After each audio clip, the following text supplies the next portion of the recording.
Assalamualaikum warahmatullahi wabarakatuh. Perkenalkan dengan saya Gede Suenas Rizky. Saya mahasiswa dari jurusan Agribisnis Fakultas Pertanian Universitas Aluleo. Di video kali ini saya akan membahas tentang 6 unsur-unsur manajemen terpenting dalam fungsi manajemen dan juga membahas terkait dengan manajer. Baik, langsung saja kita ke pembahasan yang berikut. Unsur-unsur manajemen dalam penerapannya di dalam perusahaan saling berkaitan erat satu sama lainnya. Masing-masing dari unsur tersebut tidak bisa dipisahkan antara satu dengan yang lainnya. Tanpa adanya salah satu, maka penerapan fungsi manajemen dalam perusahaan tidak akan bisa berjalan dengan baik dan semestinya. Baik, ini adalah 6 unsur-unsur manajemen terpenting dalam fungsi manajemen.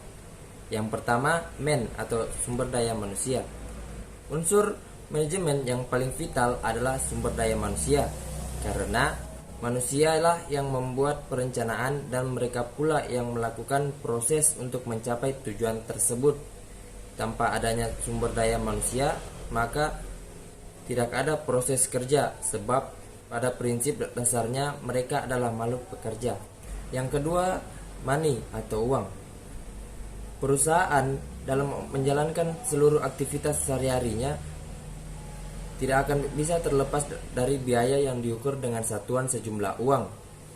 Dengan ketersediaan uang atau dana yang memadai, maka manajemen perusahaan akan lebih leluasa dalam melakukan sejumlah efisiensi untuk mencapai tujuan akhir perseroan, yaitu memperoleh laba yang maksimal.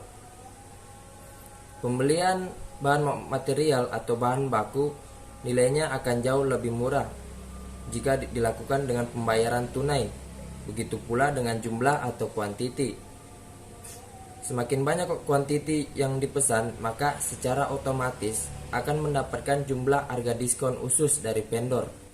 Yang ketiga, material atau bahan baku. Ketersediaan bahan baku atau material sangat vital dalam proses produksi. Tanpa bahan baku, perusahaan manufaktur tidak bisa mengolah sesuai untuk dijual. Dibutuhkan tenaga ahli untuk mengolah bahan baku menjadi barang jadi atau setengah jadi.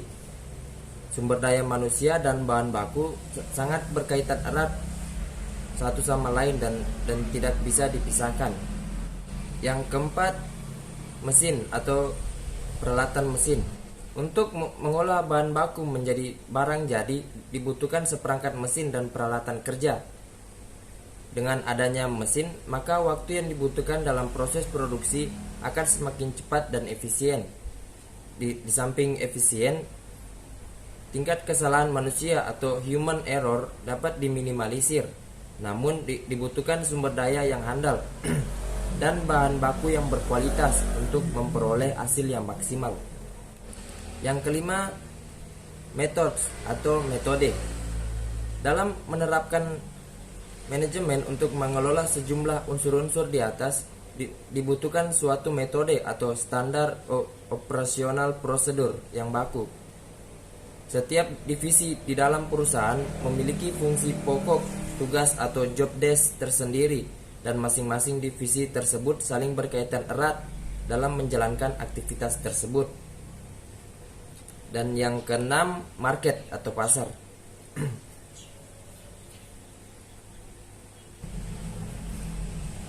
Konsumen atau pasar merupakan elemen yang sangat penting.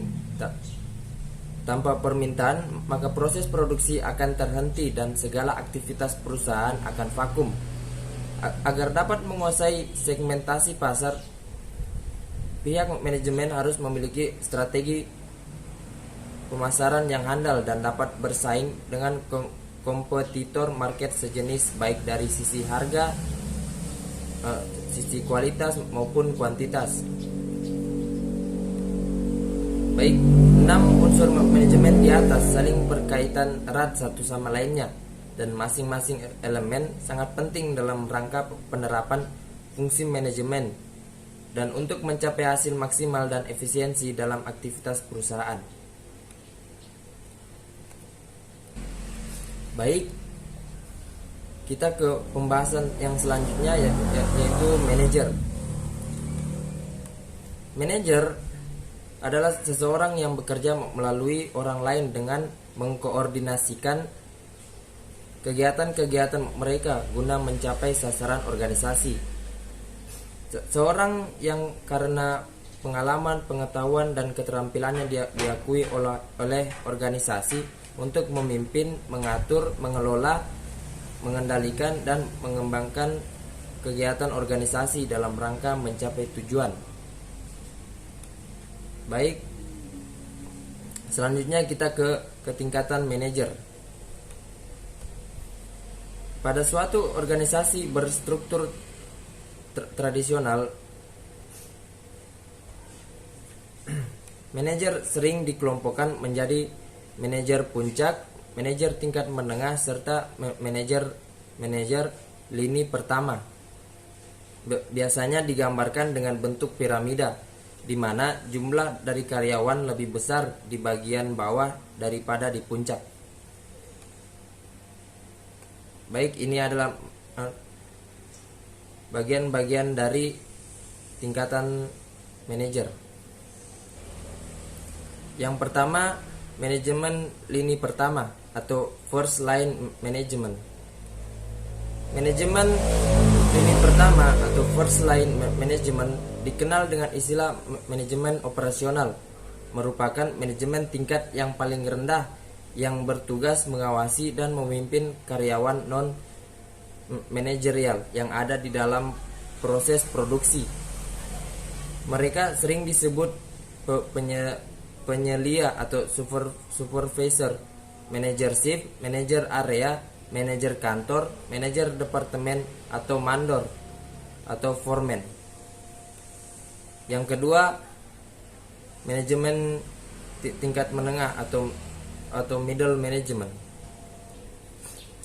Manajemen tingkat menengah atau middle management mencakup semua manajemen yang berada di antara manajer lini pertama dan manajemen puncak, dan tugas sebagai penghubung antara keduanya.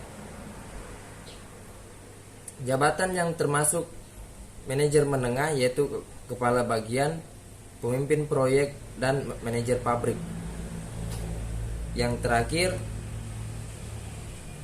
manajemen puncak atau top management.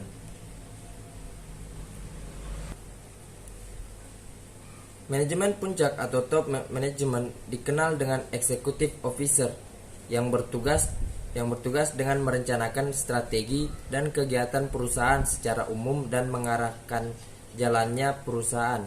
Contoh top management adalah CEO atau Chief Executive Officer.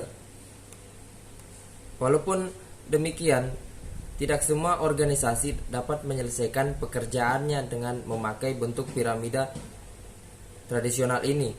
Misalnya pada organisasi yang lebih fleksibel dan sederhana, dengan pekerjaan yang dilakukan oleh tim karyawan yang selalu berubah, berpindah dari satu proyek ke proyek lainnya sesuai dengan permintaan pekerja.